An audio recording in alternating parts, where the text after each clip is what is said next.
একজন ভিলেনকে হারানো মানেই যুদ্ধ শেষ নয়, কখনো কখনো সেটাই হয় আরও ভয়ঙ্কর শত্রুর আগমনের শুরু। তৃষার প্রতিটি পদক্ষেপের পেছনে যে মানুষটি ছিল আজ তার মুখোশ খুলতে চলেছে, কিন্তু সে সত্য জানার পর কিন্তু আয়ুষ্মান কি কুসুমকে বিশ্বাস করতে পারবে? তৃষার পালিয়ে যাওয়ার পরও কুসুমের মন থেকে সন্দেহ কাটছিল না। সে বারবার তৃষার বলা শেষ কথাটি মনে করতে থাকলো, আমার পেছনে এমন একজন আছে যার নাম শুনলে সবাই ভয় পাবে। ঠিক তখনই কুসুমের ফোনে একটি অচেনা নাম্বার থেকে একটি লোকেশন এসে পৌঁছালো। লোকেশনের সঙ্গে একটু মাত্র মাইল। মাস্টারমাইন্ডকে দেখতে চাইলে একাই এসো। কুসুম কাউকে কিছু না জানিয়ে সেখানে চলে গেল। লোকেশনটি ছিল একটি পরিত্যক্ত গুদাম। গুদামের ভেতরে ঢুকতে সে দেখলো তৃষা একটি চেয়ারে বাঁধা। তৃষা আতঙ্কিত কণ্ঠে বলল, কুসুম, দেরি করো না, সেখানেই আছে। ঠিক তখনই অন্ধকার থেকে ধীরে ধীরে বেরিয়ে এলো একটি মুখোশধারী মানুষ। সে হেসে বলল, অবশেষে তুমি আমার কাছে চলে এলে কুসুম। মুখোশধারী লোকটি ধীরে ধীরে কুসুমের দিকে এগিয়ে এলো। কুসুম সাহস করে বলল, তুমি তাহলে তৃষাকে দিয়ে এতদিন সব ষড়যন্ত্র করিয়েছ? লোকটি হেসে উত্তর দিল, তৃষা ছিল শুধু আমার একটি কুটি, আসল লক্ষ্য ছিল তুমি আর আয়ুষ্মান। ঠিক তখনই গুদামের বাইরে একটি গাড়ি এসে থামলো। আয়ুষ্মান দৌড়ে ভেতরে ঢুকে চিৎকার করে বলল, কুসুম। মুখোশধারী লোকটি একটি রিমোট বের করে বলল, আরেক কদম এগুলোই পুরো গুদাম উড়ে যাবে। আয়ুষ্মান থেমে গেল। কুসুম সুযোগ বুঝে তৃষার হাতের দড়ি খুলে দিল। তৃষা কাঁদতে কাঁদতে বলল, আমি ভুল করেছি কুসুম, ও আমাকে ভয় দেখিয়ে সব করিয়েছে। ঠিক তখনই মুখোশধারী লোকটি নিজের মুখোশ খুলতে শুরু করলো। কুসুম আর আয়ুষ্মান বিস্ময়ে তাকিয়ে রইল।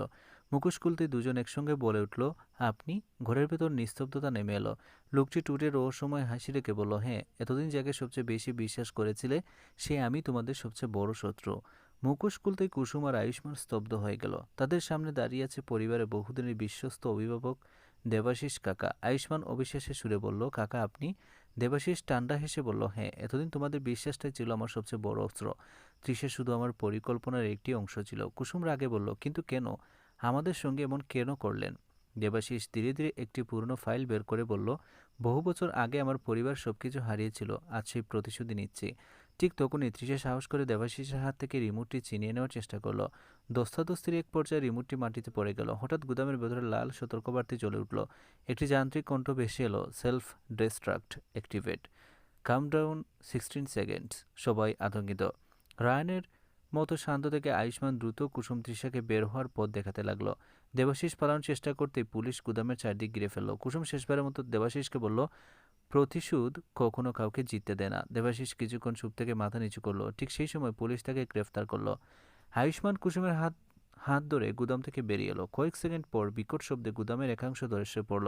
সবাই ভাবলো অবশেষে সব শেষ, কিন্তু একজন পুলিশ অফিসার দৌড়ে এসে বললেন, স্যার, দেবাশিসের ল্যাপটপে একটি নির্ধারিত ভিডিও চালু হয়েছে। ভিডিওতে দেবাশিসের কণ্ঠ শোনা গেল, আমাকে ধরেছ বলে ভেবো না যে খেলাটা শেষ। আমি শুধু একজন পরিচালনাকারী ছিলাম। আসল মাস্টারমাইন্ড বিদেশে বসে সব নিয়ন্ত্রণ করছে। খুব শীঘ্রই সে ফিরে আসবে। ভিডিও শেষ হতেই গড়ে নেমে এলো নিস্তব্ধতা। কুসুম নিচু গলায় বলল, তাহলে আমাদের সবচেয়ে বড় লড়াই এখনো বাকি? আয়ুষ্মান ধীর কণ্ঠে উত্তর দিল, যেই আসুক, এবার সত্যকে আর কেউ থামাতে পারবে না। একটি মুখোশ খুলল, কিন্তু তার আড়াল থেকে উঠে এলো আরও ভয়ঙ্কর এক ছায়া। বিদেশে থাকা সেই অদৃশ্য মাস্টারমাইন্ডকে। আর কেন তার লক্ষ্য শুধু কুসুম আর আয়ুষ্মান?